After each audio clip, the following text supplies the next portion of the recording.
Pigeon flyers association Miraj यांच्या वतीने भव्य कबूतर स्पर्धा घेण्यात आल्या होत्या।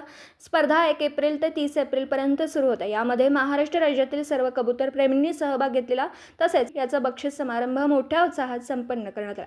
याचे नेटके नियोजन फारुख भैया मनेर यांनी केलं होतं। यावेळी बक्षीस मिळालेल्यांची नावं सविस्तर: समीर शेख कराड, समीर सय्यद बारामती, सिद्धार्थ भाऊ अहिवळे फलटण, शिवराज सूर्यवंशी सांगली, सुरेश गुरव हरिगिरी, सिद्धार्थ भाऊ अहिवळे फलटण, पिजन लॉफ्ट बारामती, महेश माने सांगली, शब्बीर मनेर कुरुंदवाड, शाहरुख मुलानी इचलकरंजी, किरण चव्हाण कुमठा, इम्रान मनेर मिरज, वसीम मुल्ला सांगली, प्रसाद ककड सांगली, 15वा संगल कबूतर रफिक नदाफ आणि यांनी हे स्पर्धेचे विजेते ठरले असून यावेळी बक्षीस डॉक्टर शुभम गोसावी करत होते।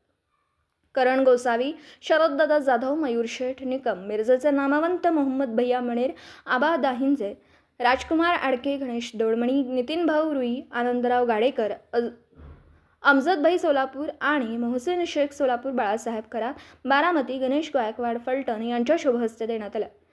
मिराज कबूतर केसरीचे अध्यक्ष जिलानी शेख, लाला उपाध्यक्ष हैदर सय्यद व खजिनदार सुशांत जाधव गेल्या कित्येक वर्षापासून स्पर्धा घेतात। पिजन फ्लायर्स असोसिएशन मिरज आणि फारुख भैया मनेर यांचं सर्वत्र कौतुक होताना दिसतं। तसेच पिजन फ्लायर्स असोसिएशन प्रस्तुत मिरज कबूतर केसरी महाराष्ट्राची एकमेव रजिस्ट्रेशन कबूतर संस्था आहे। तसेच याचं नाव महाराष्ट्रभर गाजलं। दिवसभरातील घडामोडींचा आढावा घेण्यासाठी पाहत रहा N24 मराठी न्यूज चॅनल।